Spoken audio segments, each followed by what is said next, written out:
Hi friends, welcome to our channel KSA Studies for All Subjects. 24th October 2025 AP government TET notification release చేసిన విషయం మనందరికీ తెలిసిన విషయమే. అందులో భాగంగా మ్యాథ్స్ కంటెంట్కి సంబంధించి ఈరోజు కంప్లీట్గా అనాలిసిస్ చేయబోతున్నాం ఈ వీడియోలో.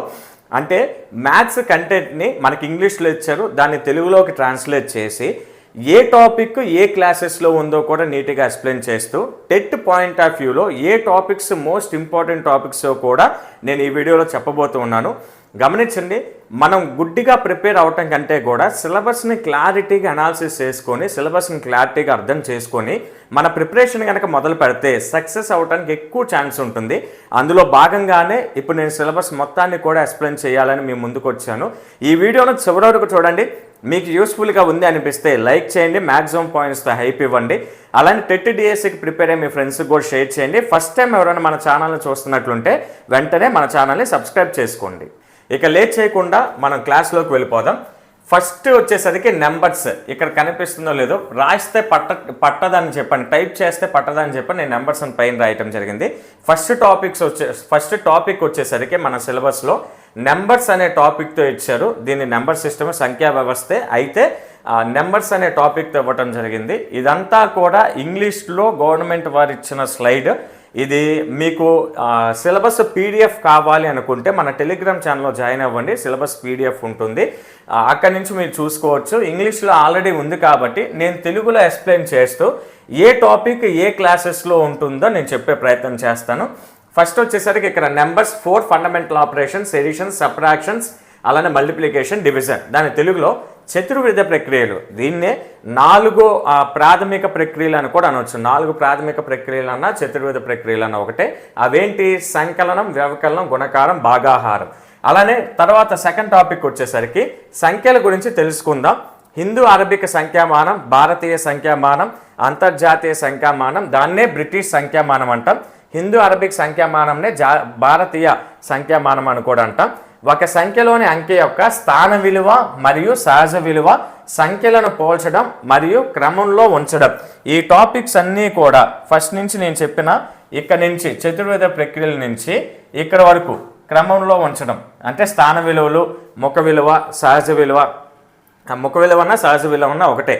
స్థాన విలువలు అలానే సహజ విలువ గురించి, అలానే సంఖ్యల గురించి తెలుసుకుంది. దీంట్లో హిందూ అరబిక్ సంఖ్యామానం, అంతర్జాతీయ సంఖ్యామానం, అలానే ఇక్కడ చతుర్విధ ప్రక్రియలు సంకలనం, వ్యవకలనం, గుణకారం, భాగాహారం. ఇవన్నీ కూడా 3, 4, 5 క్లాసెస్లో ప్రతి క్లాస్లో కూడా ఈ చతుర్విధ ప్రక్రియల గురించి ప్రస్తావన ఉంటుంది. మనకి 3, 4, 5 క్లాసెస్లో ఉంటుంది. ప్రతి క్లాస్లో ఒక లెసన్గా ఇవ్వటం జరుగుతుంది. సంకలనంకి ఒక లెసన్, వ్యవకలనానికి ఒకటి, ఎడిషన్కి ఒక లెసన్, సబ్ట్రాక్షన్కి, మల్టిప్లికేషన్కి, డివిజన్కి, అలా సపరేట్ లెసన్స్ ఇచ్చారు 3, 4, 5 క్లాసెస్లో. ఇక్కడ కూడా సంఖ్యల గురించి నేర్చుకున్న ఇది కూడా 3 నుంచి 6th క్లాస్ వరకు ఉంటుంది. అంటే ఈ చతుర్విధ ప్రక్రియల నుంచి ఇక్కడ సంఖ్యలు క్రమంగా ఉంచడం, ఇదంతా కూడా ప్రైమరీ సెక్షన్లో 3 నుంచి 6వ తరగతి వరకు, 6వ తరగతి పాఠ్యపుస్తకాల్లో మనం చూసే టాపిక్స్ ఇవి 2 కూడా. తర్వాత టాపిక్ వచ్చేసరికి పూర్ణాంకాలు. ఇంగ్లీష్లో వచ్చేసరికి హోల్ నెంబర్స్. ఇదిగోండి ఇక్కడ ఉంది చూడండి, హోల్ నెంబర్స్. హోల్ నెంబర్స్ ఎక్కడ స్టార్ట్ అవుతుంది అంటే 6వ తరగతిలో స్టార్ట్ అవుతుంది. పూర్ణాంకాలు అనే కాన్సెప్ట్ మనకి 6వ తరగతిలో స్టార్ట్ అవుతుంది. ఈ పూర్ణాంకాలతోనే సహజ సంఖ్యల గురించి కూడా నేర్చుకుంటాం. న్యాచురల్ నెంబర్స్ అనే గురించి కూడా మనం 6వ తరగతిలోనే నేర్చుకుంటాం. తర్వాత ఒకసారి నేను సంఖ్యా సమితిలో ఉన్నవన్నీ చెప్తున్నా, అంటే కంటిన్యూషన్గా ఉంటుందండి. మనకి సిలబస్లో కొంచెం క్లమ్జీగా ఇచ్చినట్లుగా అనిపించింది.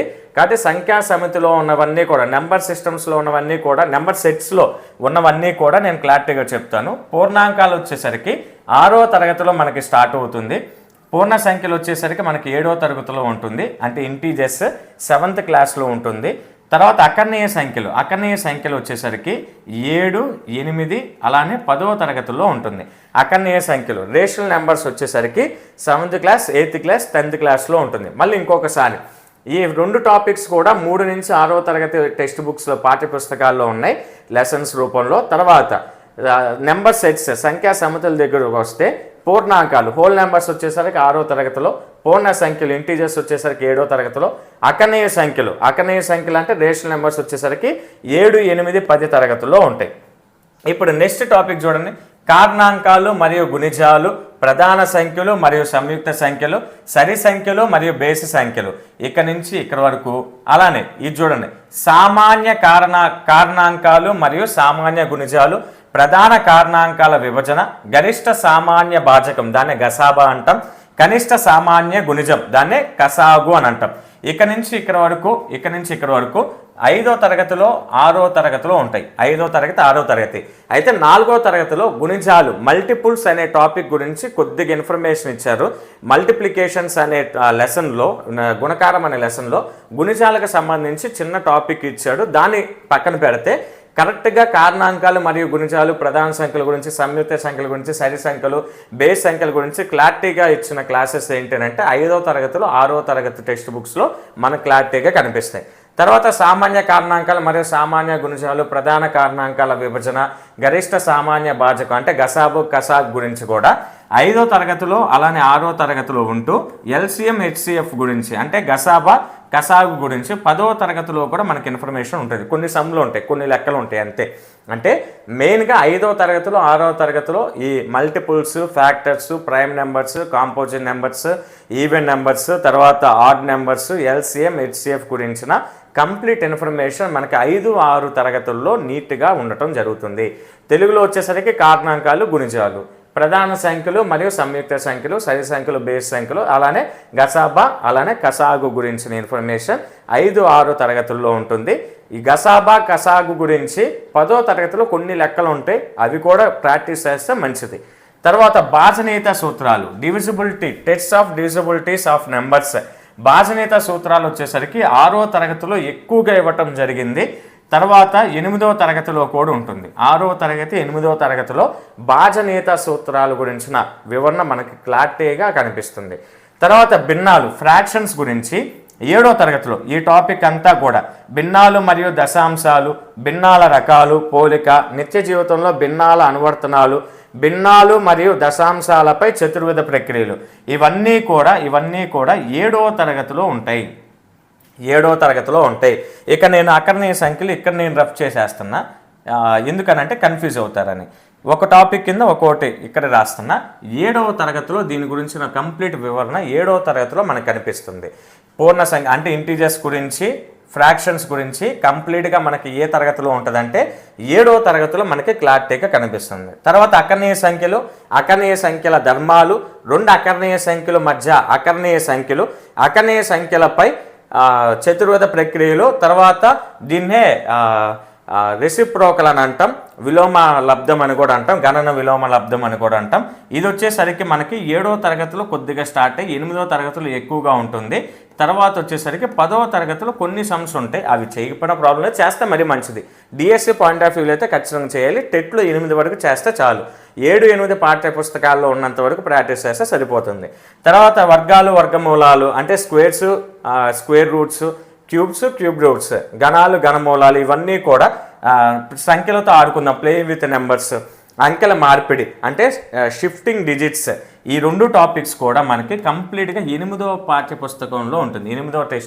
8వ తరగతి పాఠ్యపుస్తకంలో ఉంటుంది. ఇంతవరకు అంటే నెంబర్ సిస్టమ్ మనకి ఇచ్చిన సిలబస్లో ఎక్కువ టాపిక్స్ ఉన్నది నెంబర్స్లోనే. సంఖ్యలు అనే టాపిక్ నుంచే ఎక్కువ కాన్సెప్ట్ ఇచ్చారు. అయితే దీంట్లో లోయర్ సెక్షన్లో వచ్చేసరికి ఇక్కడ నుంచి ఇక్కడ వరకు ఉంటుంది. 3 నుంచి 5 తరగతుల్లో ఎక్కువ ఉంటుంది, 6లో కొద్దిగా ఇంట్రడ్యూస్ చేస్తారు.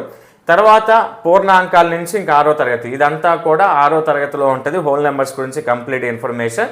తర్వాత కారణాంకాలు మరియు గుణిజాలు, ప్రధాన సంఖ్యలు మరియు సంయుక్త సంఖ్యలు, సరి సంఖ్యలు మరియు బేస్ సంఖ్యలు, గసాబా కసాగ్ గురించి 5, 6 తరగతుల్లో ఉంటుంది. తర్వాత బాజనీత సూత్రాలు 6 అలానే 8వ తరగతిలో ఉంటాయి. తర్వాత పూర్ణ సంఖ్యలు అంటే ఇంటీజర్స్ గురించిన కంప్లీట్ ఇన్ఫర్మేషన్, వాటి ధర్మాలు మరియు ప్రాథమిక ప్రక్రియలు కూడా కంప్లీట్గా 7వ తరగతిలో ఉంటుంది మనకి. తర్వాత ఫ్రాక్షన్స్, డెసిమల్ ఫ్రాక్షన్స్ గురించి, భిన్నాలు మరియు దశాంశ భిన్నాల గురించి కూడా క్లారిటీ ఇన్ఫర్మేషన్ మనకి సిలబస్లో ఇచ్చినంత వరకు 7వ తరగతిలో ఉంటుంది. తర్వాత అకర్ణీయ సంఖ్యలు, రేషనల్ నెంబర్స్ గురించి కంప్లీట్ ఇన్ఫర్మేషన్ 7, 8 పాఠ్యపుస్తకాలు చదివితే సరిపోతుంది. తర్వాత స్క్వేర్ రూట్స్, వర్గాలు, వర్గమూలాలు, తర్వాత గణమూలాలు, సంఖ్యలతో ఆడుకున్న అంకెల మార్పిడి, ఇదంతా కూడా 8వ తరగతి పాఠ్యపుస్తకంలో ఉంటుంది. ఇంతవరకు అండి మీరు కంపల్సరిగా రాసుకునే ప్రయత్నం చేయండి. రీజన్ ఏంటి అంటే ఏ టాపిక్ ఏ పాఠ్యపుస్తకాల్లో ఉందో మనకు అర్థమైతే క్లారిటీగా అక్కడికి వెళ్ళి అవి నీట్గా ప్రాక్టీస్ చేయడం మంచిది. తర్వాత ఒకవేళ ఈ స్లైడ్ మీకు అర్థం కాకపోతే కొంచెం పెద్దది చేశాను, ఇక్కడ కొంచెం పెద్దది చేశాను, స్క్రీన్ షాట్ తీసుకోవాలనుకుంటే తీసుకునే ప్రయత్నం చేయండి. నెక్స్ట్ టాపిక్ వచ్చేసరికి అర్థమెటిక్ చాలా చిన్న టాపిక్, అలానే ఇంపార్టెంట్ టాపిక్ అండి అర్థమెటిక్. అయితే దీంట్లో నేను ఎగ్జామ్ పాయింట్ ఆఫ్ వ్యూలో ఏవి ఇంపార్టెంటో కూడా చెప్తానని చెప్పాను కదా. ఎగ్జామ్ పాయింట్ ఆఫ్ వ్యూలో వచ్చేసరికి కంపల్సరిగా భిన్నాల నుంచి, ఫ్రాక్షన్స్ నుంచి ఖచ్చితంగా ప్రతి సెక్షన్లో బిట్ ప్రీవియస్ ఎగ్జామ్స్లో ఖచ్చితంగా అడిగారు, కావాలంటే చెక్ చేసుకోండి. ఇప్పుడు కూడా అడగటానికి ఎక్కువ అవకాశం ఉంది. ఇంపార్టెంట్ ఫ్రాక్షన్స్ గురించిన కంప్లీట్ ఇన్ఫర్మేషన్ నేర్చుకునే ప్రయత్నం చేయండి. తర్వాత వర్గాలు, వర్గమూలలు, గణాలు, గణమూలల నుంచి కూడా రెగ్యులర్గా క్వశ్చన్ అడుగుతున్నారు కాబట్టి జాగ్రత్తగా ప్రాక్టీస్ చేసుకోండి. తర్వాత భాజనీయత సూత్రాల గురించి కూడా ప్రతి సెక్షన్లో క్వశ్చన్స్ అడిగారు కాబట్టి ఎగ్జామ్ పాయింట్ ఆఫ్ వ్యూలో మనకి బాగా ఇంపార్టెంట్ టాపిక్స్ ఏంటి అని అంటే భాజనీయత సూత్రాలు, భిన్నాలు, తర్వాత వర్గాలు, వర్గమూలాలు. తర్వాత వచ్చేసరికి అకర్ణీయ సంఖ్యలు P/Q ఫామ్లో రూపంలో ఉన్న వాటిని కూడా అడుగుతున్నారు. అకర్ణీయ సంఖ్యలు కూడా ప్రాక్టీస్ చేయండి, అకర్ణీయ సంఖ్యలు కూడా ఇంపార్టెంటే. ముందు ఇవి ప్రాక్టీస్ చేసిన తర్వాత మిగిలిన చేసే ప్రయత్నం చేయండి. అంటే మనం ఏం చేస్తున్నాం ఇక్కడ, ఇంపార్టెంట్ బట్టి అంటే ప్రాధాన్యతను బట్టి కనుక ప్రిపేర్ అయితే ఉన్న తక్కువ సమయంలో ఎక్కువ మార్క్స్ తెచ్చుకోవడానికి మనకు అవకాశం ఉంటుంది.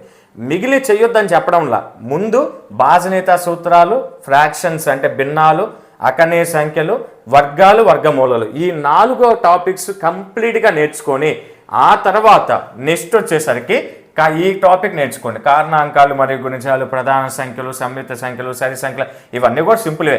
గసాబా, కసాగు, ఈ టాపిక్ గురించి కూడా నేర్చుకోండి. తర్వాత ముందు ఈ 4 అంశాలు అయిపోయిన తర్వాత వాటి గురించి ప్రాక్టీస్ చేసుకోండి. ఇక సంకలనం, వ్యవకలనం, గుణకారం, భాగాహారం మనకు తెలుసు. అయితే 3, 4, 5 టెక్స్ట్ బుక్స్లో అద్భుతంగా ఇచ్చారండి క్వశ్చన్స్. ఎగ్జామ్ పాయింట్ ఆఫ్ వ్యూలో మనం ఊహించిన క్వశ్చన్స్ కూడా ఆ పాఠ్య పుస్తకాలు ఉన్నాయి. చాలా బాగా మనం ఏమనుకుంటామంటే ఎడిషన్, సబ్ట్రాక్షన్, మల్టిప్లికేషన్, డివిజన్ మనకు బాగా వచ్చలే అనుకుంటాం, కానీ వాటి మీద ఎగ్జామ్స్లో కూడా అడగటానికి మంచి బిట్స్ ఉన్నాయి కాబట్టి అవి కూడా ఒకసారి ప్రాక్టీస్ చేసే ప్రయత్నం చేయండి కంపల్సరీగా. అయితే ఫస్ట్ వచ్చేసరికి ఈ 4 టాపిక్స్ని ముందు కంప్లీట్గా నేర్చుకున్న తర్వాత మిగిలిన చూసే ప్రయత్నం చేయండి.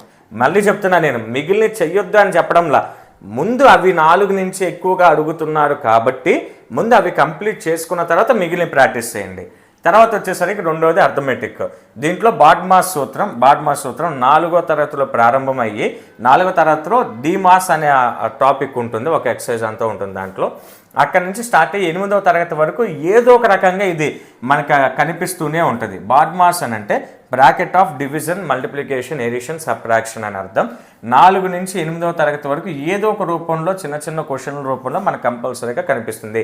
సింప్లిఫికేషన్, సూక్ష్మీకరించడానికి గురించిన ఇన్ఫర్మేషన్ అంతా ఒక ఈక్వేషన్ ఇచ్చి దాన్ని ఆన్సర్ రాబట్టమంటారు. ఆ వాటికి మనకు కంపల్సరీగా బాడ్మాస్ రూల్ యూజ్ అవుతుంది. ఇది ఇంటీజర్స్లో భాగంగా మనకి ఇంపార్టెంట్ అండి. మామూలుగా అయితే ఇది నెంబర్ సిస్టంలో నెంబర్స్లో ఇవ్వాల్సింది, కానీ అంకగణితంలో ఇచ్చాడు, ప్రాబ్లం లేదు. ఇంటీజర్స్ గురించి నేర్చుకునేటప్పుడు బాడ్మాస్ సూత్రం వెరీ ఇంపార్టెంట్ మనకి. తర్వాత ఇంటీజర్స్ అంటే ఇక్కడ మీకు ఇక్కడే రావాల్సింది, ఆ టాపిక్ ఇక్కడే రావాల్సింది, పూర్ణ సంఖ్యల్లోనే రావాల్సింది. అర్థమెటిక్లో ఇచ్చాడు, ప్రాబ్లం లేదు. తర్వాత నిష్పత్తి మరియు అనుపాతం, అలానే అనులోమ, విలోమ, నిష్పత్తి, అనుపాతం, శాతం మరియు వాటి అనువర్తనాలను ఉపయోగించి రాసులను పోల్చడం, లాభం మరియు నష్టం, రాయితీ, అమ్మకపు పన్ను, విలువ ఆధారిత పన్ను, వస్తు సేవల పన్ను, దీన్ని GST అంటాం. బారు వడ్డీ, చక్ర వడ్డీ మరియు వాటి అనువర్తనాలు. బారు వడ్డీ వచ్చేసరికి మనకి 7వ తరగతిలో ఉంటుంది. బారు వడ్డీ వచ్చేసరికి 7వ తరగతిలో మనకు కనిపిస్తుంది, 7వ తరగతి పాఠ్యపుస్తకంలో. చక్ర వడ్డీ వచ్చేసరికి కాంపౌండ్ ఇంట్రెస్ట్ వచ్చేసరికి 8వ తరగతిలో మనకు కనిపిస్తుంది. ఇంకా ఇక్కడ నుంచి ఇక్కడ వరకు కూడా మనకి 6, 7, 8 తరగతుల్లో ఉంటుంది. అయితే వీటిల్లో లోయర్ సెక్షన్లో కూడా లాభం గురించి, నష్టం గురించిన కొద్దిగా ఇన్ఫర్మేషన్ ఇచ్చారు. 3, 4, 5 క్లాసెస్లో వీటి గురించిన కొంత అవగాహన చేస్తూ, పరిచయం చేస్తూ కంప్లీట్గా మనకు రావాలంటే 6, 7, 8 తరగతుల్లో ఇవన్నీ కూడా నీట్గా క్లారిటీగా ఇవ్వటం జరిగింది. తర్వాత దీంట్లో వచ్చేసరికి ఎక్కువ ఇంపార్టెంట్ బారు వడ్డీ అండి. సింపుల్ ఇంట్రెస్ట్ మీద రెగ్యులర్గా క్వశ్చన్ వస్తుంది. సింపుల్ ఇంట్రెస్ట్ బాగా నేర్చుకునే ప్రయత్నం చేయండి. తర్వాత వచ్చేసరికి శాతాలు అనే టాపిక్ కూడా వెరీ వెరీ ఇంపార్టెంట్. నెక్స్ట్ నిష్పత్తి అనే పాఠం కూడా. ఈ టాపిక్ చిన్న టాపిక్ అయినప్పటికి కూడా ఖచ్చితంగా 3 నుంచి 4 బిట్లు రావడానికి అవకాశం ఉంటుందండి. ఈ టాపిక్ నుంచి 3 నుంచి 4 బిట్లు. దాంట్లో ఖచ్చితంగా సింపుల్ ఇంట్రెస్ట్ బార్ వడ్డీ గురించి ఖచ్చితంగా ఇస్తున్నారు ప్రతి ఎగ్జామ్లో, కాబట్టి అది బాగా నేర్చుకోండి. తర్వాత వచ్చేసరికి శాతాల గురించిన అవగాహన, శాతాల టాపిక్ నేర్చుకోండి. తర్వాత నిష్పత్తి గురించి నేర్చుకోండి. ఆ తర్వాత ఈ 3 టాపిక్స్ అయిపోయిన తర్వాత లాభ నష్టాల గురించి అవగాహన చేసుకోండి. ఖచ్చితంగా ఇక్కడ ఇచ్చింది 3 టాపిక్స్.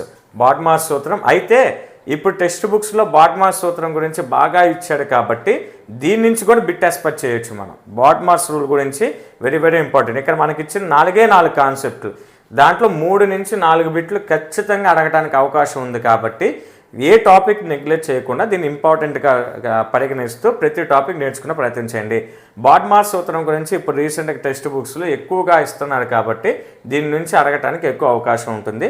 మిగిలిన వాటిల్లో బార్ వడ్డీ, శాతాలు, నిష్పత్తి గురించి క్లారిటీ అవగాహన చేసుకున్న తర్వాత మిగిలినవన్నీ కూడా నేర్చుకోండి. ఇంకా లాభ నష్టాలు, రాయితీ, అమ్మకపు, జీఎస్టీ ఇవన్నీ కూడా. అయితే జీఎస్టీ గురించి లేటెస్ట్గా ఒక ప్రస్తావన వచ్చింది కాబట్టి లేటెస్ట్గా జీఎస్టీని తగ్గిస్తున్నారు అనేది. సార్ అది జీకే కరెంట్ అఫైర్స్లో కూడా ఇక్కడ ప్రభావం చూపిస్తుంది అంటే చెప్పలేమండి. ప్రభావం చూపించవచ్చు. ఎక్కడైతేనేం జీఎస్టీ గురించి అవగాహన చేపించాలని కనుక గవర్నమెంట్ ఆలోచన చేస్తే దీని గురించి క్వశ్చన్స్ ఇవ్వచ్చు. కాబట్టి ఈ టాపిక్స్ అన్నీ కూడా ఇంపార్టెంట్, జాగ్రత్తగా ప్రిపేర్ అవ్వండి.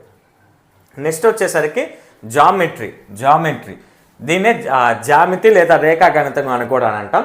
దాంట్లో ఫస్ట్ టాపిక్ వచ్చేసరికి ప్రాథమిక జామితీయ భావనలు, బిందువు. ఇదంతా కూడా ఇంగ్లీష్లో నేను ఎందుకు చెప్పడం లేదంటే మీకు ఆల్రెడీ సిలబస్ షీట్ ఉంది మీ దగ్గర ఇంగ్లీష్కి సంబంధించి. తెలుగుది ఒకవేళ మీకు విజువల్గా లేకపోతే నేను చదివేటప్పుడన్నా రాసుకుంటారు అనే ఉద్దేశంలో నేను తెలుగులో చెప్తున్నా. ప్రాథమిక జామితి ఒకే దగ్గర ఉంటాయి, ఇటువైపు ఇంగ్లీష్ ఇటువైపు తెలుగు అనుకుంటే మీకు క్లారిటీగా అర్థమవుతున్న ఇంటెన్షన్లో ఇలా చేశాను. అలానే ఈ టాపిక్స్ చూద్దాం. ప్రాథమిక జామితీయ భావనలు, బిందువు, రేఖ, రేఖాఖండం, కిరణం, వక్రాలు, బహుభుజులు, కోణాలు, రేఖలను కొలవడం, రేఖాద్వయం, కోణాల మూలకాలు, తర్వాత కోణాలను కొలవడం, కోణాలు రకాలు. అయితే ఇక్కడ నుంచి వచ్చేసరికి లైన్స్ అండ్ యాంగిల్స్ అనే టాపిక్ ఉంటుంది. అది 7th క్లాస్లో చాలా నీట్గా ఇచ్చాడు, అక్కడ నేర్చుకునే ప్రయత్నం చేయండి. ఇవన్నీ కూడా 6, 7 తరగతుల్లో 5, 6 తరగతుల్లో నీట్గా వీటి గురించి ఇన్ఫర్మేషన్ అన్ని ఇచ్చాడు. బిందువు అంటే ఏంటి, రేఖ అంటే ఏంటి, రేఖాఖండం, కిరణం, వక్రాలు, బహుభుజులు అనేది తర్వాత క్లాసెస్లో మనకి ఇంకా క్లారిటీగా అర్థమవుతుంది. అయితే ఇక్కడ ఇవ్వాల్సింది కాదు, కాకపోతే ఇచ్చాడు కాబట్టి వాటిని కూడా ఇదిగోండి ఇక్కడ మళ్ళీ బహుభుజులు ఇచ్చారు. వీటి గురించిన అవగాహన అదంతా కూడా 5, 6 తరగతిలో కోణం అంటే ఏంటి అనేది కూడా క్లారిటీగా అక్కడ ఉంటుంది. ఇక రేఖల గురించి, కోణాల రకాల గురించి 7వ తరగతిలో చాలా నీట్గా లైన్స్ అండ్ యాంగిల్స్ అనే లెసన్స్తో ఆ లెసన్ చదివితే చాలు. 7వ తరగతిలో అలానే 9వ తరగతిలో కూడా ఉంటుంది. 7వ తరగతిలో చాలా నీట్గా ఇచ్చారు ఇన్ఫర్మేషన్. ఆ 7వ తరగతిలో చదివితే చాలు. 9 ఇక్కడ నుంచి కొద్దిగా ఒక 1%, 2% క్వశ్చన్స్ పెంచారు అంతే. కంప్లీట్ ఇన్ఫర్మేషన్ కావాలంటే 7 చదివితే చాలు. 7వ తరగతిలో లైన్స్ అండ్ యాంగిల్స్ అనే రేఖలు మరియు కోణాలు అనే చాప్టర్ చదివితే చాలు. వీటన్నిటి గురించి కంప్లీట్ ఇన్ఫర్మేషన్ వచ్చేస్తుంది. తర్వాత 2D ఆకృతులను, 2D అంటే 2 డైమెన్షన్, 2D ఆకృతులైన త్రిభుజాలు, చతురస్రం మరియు దీర్ఘ చతురస్రాలకు పేరు పెట్టడం. ఇదంతా కూడా లోయర్ సెక్షన్లో ఉంటాయండి. 3, 4, 5 తరగతుల్లో. 3వ తరగతిలో కూడా ఉండదు కానీ 4, 5 తరగతుల్లో ఎక్కువగా ఉంటుంది ఇదంతా కూడా. అంటే వాటికి పేర్లు పెట్టడం. ఎలా పేర్లు పెడతాం? ఇప్పుడు చతురస్రం అంటే 4 భుజాలు సమానం కదా. అక్కడ టెక్స్ట్ బుక్స్లో ఏమి ఇస్తారంటే 2 సెంటీమీటర్స్, 2 సెంటీమీటర్స్, 2 సెంటీమీటర్స్, 2 సెంటీమీటర్స్. వీటితో గీగల చతుర్భుజం ఏంటి అని అడుగుతారు. 4 సైడ్స్ సమానం కాబట్టి చతురస్రం అని గుర్తిస్తాం. అలా కాకుండా ఇక్కడ 4 సెంటీమీటర్స్, ఇక్కడ 4 సెంటీమీటర్ అంటే 2 సెంటీమీటర్స్, 4 సెంటీమీటర్స్, 2 సెంటీమీటర్స్, 4 సెంటీమీటర్స్. దీంట్లో దేన్ని డ్రా చేయగలమంటే దీర్ఘ చతురస్రాన్ని మనం డ్రా చేయగలం. అలాగా అంటే ఐడెంటిఫికేషన్ కోసం ఇచ్చారు. అదంతా కూడా లోయర్ సెక్షన్లో టాపిక్ కాబట్టి మనకి ఎగ్జామ్ పాయింట్ ఆఫ్ వ్యూలో ఏ విధంగా అడుగుతారు అనేది నేర్చుకుంటే సరిపోతుంది. తర్వాత త్రిభుజాల గురించి మనకి 7వ తరగతిలో క్లారిటీగా ఉంటుంది. 7, 9వ తరగతిలో ఉంటుంది. అయితే కంప్లీట్ ఇన్ఫర్మేషన్ 7వ తరగతిలోనే ఉంది. 7th ఒక్కటి చదివితే చాలు.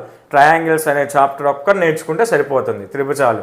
అలానే ఇది మోస్ట్ ఇంపార్టెంట్ అండి. దీని నుంచి కంపల్సరీగా బిట్ ఉంటుంది, కంపల్సరీగా బిట్ ఇస్తాడు.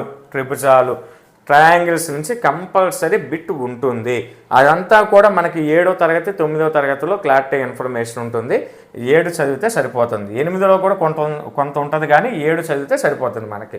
తర్వాత చతుర్భుజ రకాలు వచ్చేసరికి ఇది ఈ టాపిక్ అంతా 8వ తరగతిలో ఉంటుంది. 8వ తరగతిలో 8th క్లాస్లో. నేను ఇవన్నీ చదవడం లేదు, ఎందుకనంటే ఇప్పుడు మీరు ప్రిపరేషన్ హడాబుడ్లో ఉంటారు, మీ టైం వేస్ట్ చేయటం ఇష్టం లేక ఇవన్నీ కూడా ఆ 8వ తరగతి క్వాడ్రిలేటర్స్ అనే పాఠంలో ఉన్న సబ్ టాపిక్స్ ఇవన్నీ కూడా ఒక్కోటి అలా ఇచ్చేసారు. ఇక్కడ కూడా అంతే. 7వ తరగతిలో ఉన్న త్రిభుజాలు ట్రయాంగిల్స్ అనే చాప్టర్లో ఉన్న ఆ సబ్ టాపిక్స్ అన్నీ కూడా, అంటే ఆ చాప్టర్ మనం చదవటం ద్వారా ఏ టాపిక్స్ గురించి మనకు అవగాహన వస్తుంది అనే టాపిక్స్ అన్నీ కూడా క్లారిటీగా ఇచ్చేశారు. డైరెక్ట్గా టెక్స్ట్ బుక్లో ఉన్న టాపిక్స్ అని ఇచ్చారు. ఇక ఇవన్నీ నేను చదువుతా కూర్చోవడం ఎందుకు, వేస్ట్ కదా. చతుర్భుజాల రకాలు, క్వాడ్రిలేటర్స్, టైప్స్ ఆఫ్ క్వాడ్రిలేటర్స్ ఒక్కటి మీకు చెప్తే సరిపోతుంది కదా. ఏ పాఠం ఏ క్లాస్లో ఉంటుంది అని అంటే 8వ తరగతిలో ఉంటుంది. దీని గురించిన కంప్లీట్ ఇన్ఫర్మేషన్ 8వ తరగతిలో ఉంటుంది. తర్వాత వివిధ రకాల చతుర్భుజాలను నిర్మించడం 3వ తరగతి 3D ఆకృతుల దృశ్యాలు, ఇవంతా కూడా 4వ తరగతి నుంచి స్టార్ట్ అవుతుందండి. 4లో అంచులు, మూలలు, తర్వాత ముఖాలు 3వ తరగతిలో కూడా ఉంటుంది, కానీ అది ఒక గేమ్ లాగా ఇస్తారు. 3 నుంచి 8వ తరగతి వరకు కంప్లీట్గా వీటి గురించి ఇన్ఫర్మేషన్ ఉంటుంది. 6, 7, 8లో అయితే నీట్గా ఇస్తాడు. 4, 5, 6 తరగతి 3, 4, 5 తరగతుల్లో వీటి గురించిన చిన్న అవగాహన, అంచులు అంటే ఏంటి, శీర్షాలు అంటే ఏంటి, ముఖాలు అంటే ఏంటి, ఫేసెస్ అంటే ఏంటి, ఎడ్జెస్ అంటే ఏంటి, వర్టెక్సెస్ అంటే ఏంటో 3, 4, 5 తరగతుల్లో నేర్పిస్తారు. తర్వాత 6, 7, 8 తరగతుల్లో 6, 7, 8 తరగతుల్లో వీటి నిర్మాణాల గురించి, దాని తర్వాత యూలర్స్ దాని సూత్రం, ఆయిలర్ సూత్రం గురించిన ఇన్ఫర్మేషన్ అంతా కూడా 3, 7, 8 తరగతుల్లో నీట్గా ఉంటుంది.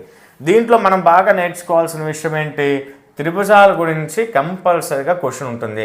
అలానే లైన్స్ అండ్ యాంగిల్స్ గురించి కూడా కంపల్సరీగా క్వశ్చన్ ఉంటుంది. ముందు ఈ 2 టాపిక్స్ నేర్చుకున్న తర్వాత మిగిలివి నేర్చుకునే ప్రయత్నం చేయండి.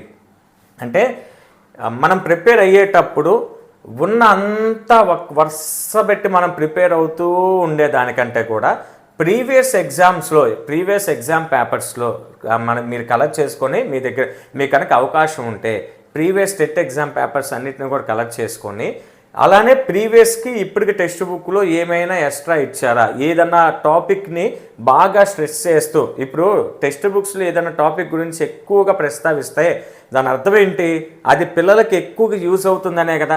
రేపు మనం స్కూళ్ళకి వెళ్ళి చెప్పాల్సింది కూడా అదే. కాబట్టి ఏం చేయాలి, మనం ఎలాగ ఆలోచించాలి, ప్రీవియస్ పేపర్స్లో ఏ టాపిక్స్ని ఎక్కువగా అడుగుతున్నారు, రెగ్యులర్గా ఏ టాపిక్స్ నుంచి క్వశ్చన్స్ వస్తున్నాయి, అలానే ఏ టాపిక్స్ని చేంజ్ అయిన టెక్స్ట్ బుక్స్లో ఎక్కువగా ఇచ్చాడు అనేది కనుక మనం ఆలోచన చేస్తే ఖచ్చితంగా మనకు ఎక్కువ స్కోర్ వచ్చే అవకాశం ఉంటుంది. ఈ 2 టాపిక్స్ వెరీ ఇంపార్టెంట్ జామితీలో. ముందు అవి ప్రాక్టీస్ చేసిన తర్వాత మిగిలిన ప్రాక్టీస్ చేయండి. రీజన్ ఏంటి అంటే మనకుంది 45 రోజులు మాత్రమే. ఈ 45 రోజుల్లో సైకాలజీ నుంచి ఈవీఎస్ సబ్జెక్ట్ వరకు అన్నీ నేర్చుకుంటూ మళ్ళీ మెథడాలజీస్ చదవాలి.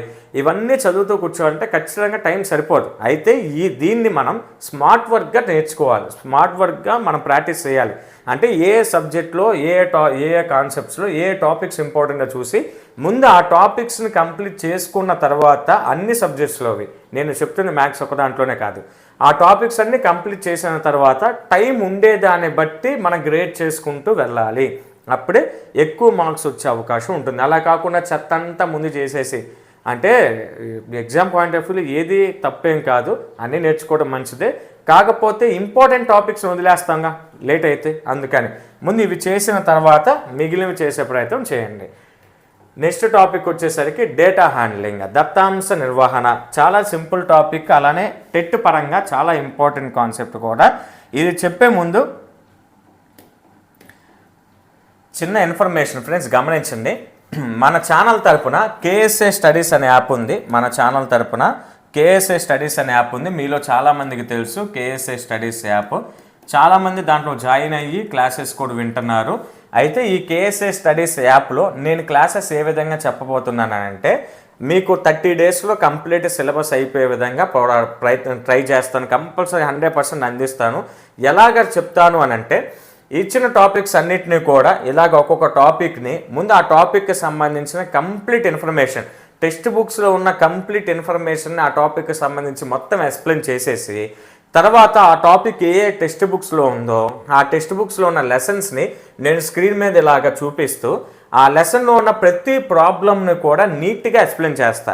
అసలు ఏ విధంగా మనం సింపుల్గా ఆన్సర్ రావాలి, ఏ విధంగా షార్ట్ కట్స్లో కూడా ఏ ఫార్ములాస్ని మనం బైహార్ట్ చేయకుండా లాజిక్గా ఆలోచించి ఆన్సర్ని ఏ విధంగా త్వరగా తీసుకొని రావాలి అనే విషయాలన్నీ కూడా నేర్పిస్తా. ముందు ఒక్కొక్క టాపిక్ని, ఇప్పుడు ఫర్ ఎగ్జాంపుల్ దత్తాంశాన్ని చదవడం అనే టాపిక్ ఉందనుకోండి, దాని గురించిన వివరణ ఇక్కడ నుంచి ఇక్కడ వరకు కంప్లీట్ ఎక్స్ప్లెనేషన్ చేసేసి ఈ టాపిక్స్ ఏ టెక్స్ట్ బుక్స్లో ఉన్నాయి ఆ టెక్స్ట్ బుక్స్ని ఇక్కడ స్క్రీన్ మీద చూపిస్తూ ఆ లెసన్స్ని ఓపెన్ చేసి ఆ లెసన్లో ఉన్న ప్రతి ప్రాబ్లం చెప్పేస్తా. టెట్కి వెరీ వెరీ ఇంపార్టెంట్ ఏంటంటే టెక్స్ట్ బుక్సే. మిగిలినవన్నీ కూడా మనం ప్రాక్టీస్ చేస్తా కూర్చుంటే టైం వేస్టే, కన్ఫర్మ్ టైం వేస్టే టెట్ విషయంలో. కాబట్టి టెక్స్ట్ బుక్లో ఉన్న ప్రతి ప్రాబ్లమ్ని నీట్గా ఎక్స్ప్లెయిన్ చేసేస్తా. తర్వాత రివిజన్ అయిపోయిన తర్వాత టాప్ 15 టాప్ 20 అనే టాప్ 15 కానీ 20 టాపిక్స్ కానీ సెలెక్ట్ చేసుకొని టైంని బట్టి 15 టాపిక్స్ కానీ 20 టాపిక్స్ కానీ సెలెక్ట్ చేసుకొని దాని మీద ప్రాక్టీస్ టెస్టులు పెడతా. ఇంపార్టెంట్ ప్రాక్టీస్ టెస్ట్ ప్రాబ్లమ్స్ అన్నీ తీసుకొని ఆ టాపిక్స్ని తీసుకొని వాటి మీద ప్రాక్టీస్ టెస్టులను కూడా నేను దాంట్లో నిర్వహిస్తా. ఇవంతా కూడా కేవలం 299 రూపాయలకే. మీకు ఆ డౌట్ రావచ్చు, సార్ టెట్ వరకేనా? కాదండి, వ్యాలిడిటీ వచ్చేసరికి 12 months, అంటే సంవత్సరం పాటు వ్యాలిడిటీ ఉంటుంది. టెట్ ఎగ్జామ్ అయిపోయేంత వరకు, టెట్ టైం తక్కువ ఉంది కాబట్టి టెట్ సిలబస్ని కంప్లీట్ చేసేస్తాం. ముందు కంప్లీట్ చేసి టెట్ పాయింట్ ఆఫ్ వ్యూలో ఏ టాపిక్స్ ఇంపార్టెంటో ఆ టాపిక్కి సంబంధించిన ఇంపార్టెంట్ బిట్స్ని నేను ప్రాక్టీస్ చేపిస్తాను. తర్వాత టెట్ ఎగ్జామ్ అయిపోయిన తర్వాత డిఎస్సి పాయింట్ ఆఫ్ వ్యూలో కూడా కంప్లీట్గా క్లాసెస్ ఉంటాయి. డిఎస్సి వరకు సరిపడే విధంగా కంప్లీట్గా క్లాసెస్ చేసేస్తా. అలానే ప్రతి టాపిక్కి సంబంధించిన బిట్స్ అందుబాటులో ఉంటాయి. ప్రీవియస్ టెట్ డిఎస్సి పేపర్స్ని కూడా నీట్గా ఎక్స్ప్లెయిన్ చేస్తా. అంటే ఇప్పుడు మీరు తీసుకుంటే సంవత్సరం పాటు మీరు మ్యాథ్స్ క్లాసెస్ని ఎన్నిసార్లు అయినా వినొచ్చు. అలానే టెట్ సిలబస్ అయిపోయిన వెంటనే డిఎస్సి సిలబస్ను కూడా నేను అప్లోడ్ చేస్తాను. కాబట్టి దాన్ని కూడా, అంటే డిఎస్సి సిలబస్ అంటే పెద్ద మార్పులేమి ఉండవు, అంటే క్వశ్చన్ హార్డ్ అనేది పెరుగుతుంది. ఆ విధంగా మిమ్మల్ని ట్రైన్ చేస్తూ కంపల్సరీగా డిఎస్సి వరకు కూడా ఈ క్లాసెస్ ఉంటాయి. 1 year పాటు మీరు ఎన్నిసార్లు వినొచ్చు. 1 year వ్యాలిడిటీ అయిపోయేంత వరకు కూడా క్లాసెస్ అప్లోడ్ చేస్తూ ఉంటా. వాటిని మీరు నిస్సందేహంగా మీరు ఫాలో అవ్వచ్చు. కాస్ట్ వచ్చేసరికి కేవలం 299 రూపాయలే. ఈ కాస్ట్ మనం ఇచ్చే క్లాసెస్కి ఏమీ ఎక్కువ కాదనే నా ఉద్దేశం. మీరు కావాలంటే యూట్యూబ్లో మనం 0 to Hero ప్రోగ్రామ్ స్టార్ట్ చేసుకొని కొన్ని క్లాసెస్ కూడా చెప్పాను, అవి ఒకసారి టెస్ట్ చేయండి, చూడండి. మీకు నా ఎక్స్ప్లెనేషన్ నచ్చింది, నా మీద నమ్మకం కనుకుంటే కంపల్సరీ తీసుకునే ప్రయత్నం చేయండి. మళ్ళీ చెప్తున్నా, ఇది టెట్ వరకే కాదు, డిఎస్సి వరకు కూడా వ్యాలిడిటీ వచ్చేసరికి సంవత్సరం ఉంటుంది, 12 నెలలు ఉంటుంది. ఈ టెట్ వరకు మీరు ఏ టాపిక్ చదివితే బాగుంటుంది, ఏ టాపిక్ వైజ్గా నేను ఎక్స్ప్లెయిన్ చేసేస్తూ క్లాసెస్ అయిపోయిన వెంటనే ఏ టాపిక్ ప్రాక్టీస్ చేస్తే బాగుంటుందో అంతవరకు నేను నేర్పిస్తాను. సమయం తక్కువ ఉంది కాబట్టి. టెట్ అయిపోయిన తర్వాత డిఎస్సి పాయింట్ ఆఫ్ వ్యూలో క్లాసెస్ చేస్తూ బిట్స్ కూడా ప్రాక్టీస్ చేయించే ప్రయత్నం చేస్తాను. కాబట్టి లేట్ చేయకండి, తర్వాత తీసుకుందాలని లేట్ చేయకండి. రీజన్ ఏంటంటే ఉంది 45 days. మీరు ఏ రోజు అప్లోడ్ చేసిన క్లాసెస్ ఆ రోజు కనుక మీరు వింటూ ఉంటే ప్రశాంతంగా అయిపోద్ది. ఇప్పటికే కొన్ని టాపిక్స్ అయిపోయినాయి, ఇప్పటికే కొన్ని టాపిక్స్ నేను యాప్లో అప్లోడ్ చేసేసా. ఆల్రెడీ విన్నోళ్ళు కూడా చాలామంది ఉన్నారు. కాబట్టి జాగ్రత్తగా త్వరపడి తీసుకునే ప్రయత్నం చేయండి. మీ ఇష్టం. ఒకవేళ నా సజెషన్ ఏంటి అని అంటే, మనం ఇస్తున్న అన్ని క్లాసెస్ కానీ ఆఫర్లు కానీ ఎక్కడైనా ఉన్నా ఆ ఎక్స్ప్లెనేషన్తో ఇచ్చిన బైలింగ్వల్ లాంగ్వేజ్లో కూడా ఉంటుందండి. ఇంగ్లీష్ మీడియం వారికి బైలింగ్వల్ మెథడ్లో, అంటే ఇంగ్లీష్ మీడియం వారికి తెలుగు మీడియం వారికి ఇద్దరికి ఉపయోగపడతాయి. ఇద్దరికి ఉపయోగపడే విధంగానే క్లాసెస్ ఉంటాయి. అలాగే ఎక్కడున్నా మీ ఇష్టం, తీసుకునే ప్రయత్నం చేయండి. నా ఇంటెన్షన్ ఏంటి అని అంటే, మీకై మీరు ఓన్గా ప్రిపేర్ అయితే ఖచ్చితంగా కొంచెం ఇబ్బంది పడతారు. అలా కాకుండా క్లాసెస్ కనుక వింటే మీరే చేంజ్ చూస్తారు, మీకు వచ్చే మార్క్స్లో మీరే చేంజ్ గమనిస్తారు. కాబట్టి తీసుకునే ప్రయత్నం చేయండి.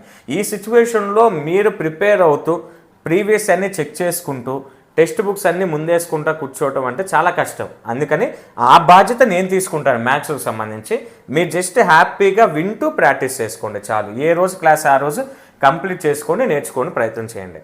ఇక టాపిక్లోకి వచ్చేసేద్దాం. డేటా హ్యాండ్లింగ్, దత్తాంశ నిర్వహణ. దత్తాంశాన్ని చదవటం, వ్యాఖ్యానించడం మరియు విశ్లేషించడం చిత్రపటాలు, గణన చిహ్నాలు, కమ్మీ రేఖ చిత్రాలు, ద్విదండ రేఖా చిత్రం, వృత్త రేఖా చిత్రాలు తర్వాత అవర్గీకృత దత్తాంశం యొక్క అంకగణిత సగటు, దీన్నే అంక మధ్యమం అని కూడా అంటాం. బాహుళకం, మధ్యగతం, తర్వాత అవకాశం మరియు సంభావ్యత. ఇప్పుడు ఈ సంభావ్యత గురించి లేటెస్ట్ టెక్స్ట్ బుక్స్ చేంజ్ అయిన తర్వాత, అంటే ప్రీవియస్లోనే ఉన్న 8th క్లాస్లో, మళ్ళీ ఇప్పుడు ఈ 8th క్లాస్ టెక్స్ట్ బుక్ కొంచెం మార్చాడు కాబట్టి సంభావ్యత గురించి 8వ తరగతిలో ఉంటుంది, దాని తర్వాత 10వ తరగతిలో ఉంటుంది. మనం 8వ తరగతి టెట్ పాయింట్ ఆఫ్ వ్యూలో 8వ తరగతి వరకు నేర్చుకుంటే చాలు. తర్వాత డిఎస్సి పాయింట్ ఆఫ్ వ్యూలో 10వ తరగతి నేర్చుకుంటాం. అవకాశం, సంభావ్యత ఇవి రెండు కూడా ఒకటే, ప్రాబిలిటీ అని అంటాం ఇంగ్లీష్లో, దాన్ని ఛాన్స్ అంటాం. ఇది వచ్చేసరికి 8వ తరగతిలో ఉంటుంది, 8, 10వ తరగతిలో ఉంటుంది. మనకి టెట్కి 8వ తరగతి వరకు నేర్చుకుంటే చాలు. ఇవన్నీ కూడా 6, ఇంకా మిగిలినవన్నీ కూడా అవర్గీకృత దత్తాంశం అంటే అన్గ్రూప్డ్ డేటాకి సంబంధించిన arithmetic mean, mode, median 6th, 7th, 8th క్లాసెస్లో ఉంటాయి. 6th, 7th, 8th క్లాసెస్, తర్వాత 10th క్లాస్లో కూడా ఉంటాయి. కాబట్టి మనకి క్లారిటీగా 10th క్లాస్లో గ్రూప్డ్ డేటా గురించిన క్లారిటీ ఇన్ఫర్మేషన్ ఉంటుంది, వర్గీకృత దత్తాంశానికి సంబంధించి ఉంటుంది. మనకి 6th, 7th, 8th క్లాస్లో అవర్గీకృత అన్గ్రూప్డ్ డేటాకి సంబంధించి అర్థమెటిక్ మీన్, మోడ్, మీడియన్కి సంబంధించి క్లారిటీ ఇన్ఫర్మేషన్ కావాలంటే 6th, 7th, 8thలోనే ఉంటుంది. 10thలో వచ్చేసరికి గ్రూప్డ్ డేటా ఉంటుంది. మనకి ఇక్కడ సిలబస్లో వర్గీకృత దత్తాంశం ఇవ్వలేదు కాబట్టి నా సజెషన్ ఏంటంటే దాన్ని పట్టించుకోకండి. అయితే దీంట్లో ఇంపార్టెంట్ టాపిక్ ఇదండి, కంపల్సరిగా బాహుళకం నుంచి మధ్యగతం నుంచి సగటు, ఈ 3 అంశాల నుంచి ఖచ్చితంగా కనీసం 2 బిట్లన్నా వచ్చే అవకాశం ఉంటుంది. లేదా ఒకటైతే 100%, 1 బిట్ అయితే 100% వస్తుంది, లేదంటే 2 కూడా రావచ్చు. ఒకటైతే ఖచ్చితంగా వస్తుంది, ఈ 3 నుంచి ఏదో ఒక దాంట్లో, లేదనుకుంటే 2 కూడా రావచ్చు ఖచ్చితంగా. కాబట్టి ఇది ఎంత ఇంపార్టెంట్ మీరు అర్థం చేసుకోండి. సంభావ్యత నుంచి కూడా ఖచ్చితంగా ప్రీవియస్ టెట్ పేపర్స్ చెక్ చేసుకోండి. ప్రతి సెక్షన్లో సంభావ్యత గురించి, ప్రాబిలిటీ గురించి కూడా ప్రతి సెక్షన్లో బిట్ అడిగారు. తర్వాత వీటి గురించి లోయర్ సెక్షన్లో ఉంటుంది, 3వ తరగతి నుంచే స్టార్ట్ అవుతుంది. గణన చిహ్నాలు 3వ తరగతిలోనే ఉంటుంది. తర్వాత చిత్రపటాలు, కమ్మీ రేఖ చిత్రాలు ఇవన్నీ కూడా 4 నుంచి స్టార్ట్ అయ్యి 8వ తరగతి వరకు ఉంటాయి. 3, 4, 5, 6, 8 అంటే 3 నుండి 8వ తరగతి వరకు ఇన్ఫర్మేషన్ ఉంటుంది. చాలా చిన్న టాపిక్కి అన్ని క్లాసెస్లో ఉన్నా కానీ చిన్న టాపిక్, గట్టిగా కూర్చుంటే ఒక 30-40 నిమిషాల్లో ఈ టాపిక్ అయిపోద్ది. ఇది కూడా అంతే, చిన్నదే. కాకపోతే కంపల్సరిగా సగటు, బాహుళకం, మధ్యగతం ఈ 3 నుంచి కంపల్సరీగా 1 లేదా 2 బిట్లు కన్ఫామ్గా అడుగుతారు. కాబట్టి ముందు మనం ఏం నేర్చుకోవాలి, సగటు, బాహుళకం, మధ్యగతం గురించి నేర్చుకొని సంభావ్యత కూడా, ఈ 2 అంశాలు నేర్చుకున్న తర్వాత మిగిలిన వాటి దగ్గరికి వెళ్ళండి. ఈ 2 అంశాల నుంచే ఖచ్చితంగా 2 బిట్లు లేదా 3 కూడా అడిగే అవకాశం ఉంది. కాబట్టి వీటిని నేర్చుకున్న తర్వాత మిగిలిన చేయండి. తర్వాత వచ్చేసరికి ఆల్జీబ్రా, ఇదంతా కూడా లోయర్ సెక్షన్లో ఏమి లేవండి. 6th, 7th, 8th 6, 7, 8 పాఠాల్లో తరగతుల్లోనే ఉంటాయి. ఈ ఇచ్చిన అంశాలన్నీ కూడా 6, 7, 8 తరగతిలోనే ఉంటాయి. ఇంకా లోయర్ సెక్షన్లో ఏముండవు. కాబట్టి జాగ్రత్తగా చూసుకునే ప్రయత్నం చేయండి. దీంట్లో బాగా ఇంపార్టెంట్ వచ్చేసరికి ఏక చరరాశిలో రేఖీయ సమీకరణాలు, అంటే లీనియర్ ఈక్వేషన్స్ ఇన్ 1 వేరియబుల్. ఈ topic very very very very important అండి. ఖచ్చితంగా క్వశ్చన్ అడగటానికి అవకాశం ఉంది. ఈ టాపిక్ వచ్చేసరికి 8వ తరగతిలో ఉంటుంది. 8వ తరగతిలో ఉంటుంది. ఖచ్చితంగా క్వశ్చన్ అడగటానికి అవకాశం ఉన్న టాపిక్ ఇది. 100% క్వశ్చన్ పడుతుంది దీంట్లో నుంచి. కాబట్టి జాగ్రత్తగా చూడండి. తర్వాత వచ్చేసరికి ఘాతాంకాలు మరియు ఘాతాలు, ఎక్స్పోనెంట్స్ అండ్ పవర్స్ నుంచి కూడా క్వశ్చన్స్ అడుగుతున్నారు. కాబట్టి ఇది కూడా ఇంపార్టెంటే. కాబట్టి ఆల్జీబ్రా బేస్డ్ గణితం నుంచి మనం ముందు నేర్చుకోవాల్సింది ఈ 2 అంశాలు నేర్చుకున్న తర్వాత మిగిలినవి నేర్చుకునే ప్రయత్నం చేయండి. ముందు అయితే ఈ 2 అంశాలు నేర్చుకోండి జాగ్రత్తగా, తర్వాత మిగిలిన అంశాలు నేర్చుకోండి. తర్వాత నెక్స్ట్ టాపిక్ వచ్చేసరికి ఇవన్నీ కూడా, ఇంక ఇవన్నీ చదవడంలో కావాలనుకుంటే మీరు స్క్రీన్ షాట్ తీసుకొని ఒకసారి చూసుకోండి. అవన్నీ కూడా ఆల్రెడీ టైప్ చేశాం కాబట్టి చదవడం లేదు, టైం వేస్ట్ ఎందుకని. కాబట్టి చూసుకోండి, ముందు ఈ 2 టాపిక్స్ నేర్చుకోండి. తర్వాత వచ్చేసి ఇక ఆఖరిగా క్షేత్రమితి, మెన్సురేషన్. దీంట్లో పొడవు, బరువు, అలానే సామర్థ్యం, కాలం, ఋతువులు, క్యాలెండర్, తర్వాత ద్రవ్యాలను కొలవడం, ఇవన్నీ కూడా 3, 4, 5 తరగతుల్లో 3, 4, 5 తరగతుల్లో లాస్ట్ పాఠమైన 10వ పాఠంలో మెజర్మెంట్స్ అనే లెసన్లో ఇచ్చాడు. 3, 4, 5 తరగతుల్లో ఉంటే ఈ టాపిక్ అంతా కూడా దీని నుంచి కూడా ఖచ్చితంగా బిట్ రావడానికి అవకాశం ఉంది. కాబట్టి ఇది కంపల్సరీగా నేర్చుకునే ప్రయత్నం చేయండి. 3, 4, 5 తరగతుల్లో ఉంటుంది. తర్వాత సౌష్టం వచ్చేసరికి 3వ తరగతిలోనే స్టార్ట్ అవుతుంది. కాకపోతే 3వ తరగతిలో జస్ట్ 3, 4, 5 తరగతుల్లో చాలా చిన్న ఇన్ఫర్మేషన్ ఉంటుంది. మనకి బాగా రావాలి అని అంటే 6, 7, 8 తరగతుల్లో క్లారిటీగా ఇచ్చాడు. 3, 4, 5లో కూడా ఉంది. కాకపోతే ఈ 3 తరగతుల్లో చాలా తక్కువ ఇన్ఫర్మేషన్, జస్ట్ పిల్లలకి సిమెట్రీ సౌష్ఠవం గురించిన అవగాహన కోసం, అంటే 2 సమభాగాలు అవుతాయి అని జస్ట్ అవగాహన కోసం మాత్రమే చూపించాడు. డయాగ్రామ్స్ చేపట్టడం అదంతా కూడా మనకి క్లారిటీ ఇన్ఫర్మేషన్ రావాలంటే 6, 7, 8 తరగతులు చదువుకుంటే సరిపోతుంది. తర్వాత త్రిభుజాల గురించి దీర్ఘ చతురస్రం, రాంబస్, ట్రెపేజియం, సమాంతర చతుర్భుజం, వృత్తం మరియు బహుభుజ యొక్క చుట్టుకొలత వైశాల్యం. ఇక్కడ మనకి ఇంగ్లీష్లో మనీ తర్వాత ఏరియా ఇచ్చాడండి. దీని ఎలా చదువుకోవాలంటే ఏరియా తర్వాత పెరిమీటర్, ఏరియా పెరిమీటర్ ఆఫ్ అని చదవాలి మనం. మధ్యలో సిమెట్రీ వచ్చింది. ఇది మామూలుగా ఆర్డర్లో కొంచెం తప్పిచ్చారు, అది గమనించండి. ఇక్కడ వరకు ఒక topic area perimeter of triangle, square, rectangle. ఇది సిమెట్రీ మధ్యలో వస్తుంది టాపిక్. అర్థమైంది అనుకుంటున్నా. ఈ ఏరియా ఇక్కడ ఉండాల్సింది కాదు, ఇక్కడ వస్తే కరెక్ట్గా వస్తుంది, అర్థం చేసుకోండి. తర్వాత వచ్చేసరికి ఇవన్నీ కూడా 6, 7, 8 తరగతుల్లో ఉంటుంది. ఇవన్నీ కూడా వీటి గురించి క్లారిటీ ఇన్ఫర్మేషన్. తర్వాత సమగణం, దీర్ఘగణం మరియు స్తూపం. ఇక్కడ 3 ఇచ్చాడు. కోను ఇవన్నీ ఇవన్నీ కూడా ఇవ్వాల. సమగణం, దీర్ఘగణం మరియు స్తూపం గురించి ఇన్ఫర్మేషన్ తెలిస్తే చాలు, అంతవరకు చాలు. ఇది 8వ తరగతిలో ఉంటుంది. ఉపరితల వైశాల్యం మరియు ఘనపరిమాణం అంటే వాల్యూమ్ గురించి ఇన్ఫర్మేషన్, అంటే సర్ఫేస్ ఏరియా, తర్వాత total surface area, lateral surface area, total surface area, volume గురించిన ఇన్ఫర్మేషన్ మనకి వేటికంటే క్యూబాయిడ్, తర్వాత సిలిండర్. ఈ 3ఏనండి, క్యూబాయిడ్, సిలిండర్. ఇవి 3 నేర్చుకుంటే చాలు. తర్వాత ఇంకా మిగిలినవన్నీ కూడా మనకు అవసరం లేదు. పిరమిడ్స్, కోన్స్ ఇవన్నీ కూడా మనకు అవసరం లేదు. తర్వాత హెమిస్పియర్ ఇవన్నీ అవసరం లేదు. మనకి ఇవి 3 మాత్రమే అవసరం. అవన్నీ 10th క్లాస్లో వస్తాయి, 10వ తరగతిలో. కానీ మనకి 8వ తరగతులు ఇంతవరకే ఉంటుంది. 8 అలానే వీటి మీద కొన్ని సమ్ములు 10వ తరగతిలో ఉన్నాయి. మనం 8 క్లారిటీగా నేర్చుకుంటే టెట్కి సరిపోతుంది ఇంతవరకు. దీంట్లో ఎక్కువ ఇంపార్టెంట్ ఏంటంటే దీని నుంచి ఖచ్చితంగా బిట్ వస్తుంది, దీని నుంచి కూడా కన్ఫామ్గా బిట్ వస్తుంది, సౌష్టం నుంచి కూడా ఖచ్చితంగా రీసెంట్ టెట్స్లో కంపల్సరీగా బిట్ అడుగుతున్నారు. తర్వాత వీటిల్లో త్రిభుజం గురించి ఆల్రెడీ దాంట్లో మనం నేర్చేసుకుంటాం, జామెట్రీ నుంచి నేర్చేసుకుంటాం. కాబట్టి సమగణం దీంట్లో క్యూబాయిడ్, వీటి వైశాల్యం, ఉపరితల వైశాల్యం. ముందు ఇవి 2 ప్రాక్టీస్ చేయండి. ముందు ఇవి 2 గురించి కంప్లీట్ ఇన్ఫర్మేషన్ నేర్చుకోండి, కంప్లీట్గా ప్రాక్టీస్ చేయండి. ఆ తర్వాత క్యూబాయిడ్ అలానే సిలిండర్కి సంబంధించిన సర్ఫేస్ ఏరియాస్, వాల్యూమ్స్ గురించి నేర్చుకోండి. టైం ఉంటే ఇంకా మిగిలిన వాటి దగ్గరికి వెళ్ళండి. చుట్టుకొలత వైశాల్యం గురించి మనకి 4వ తరగతి నుంచే ఉంది. 4వ తరగతి 5వ తరగతిలో జస్ట్ ఇచ్చాడు.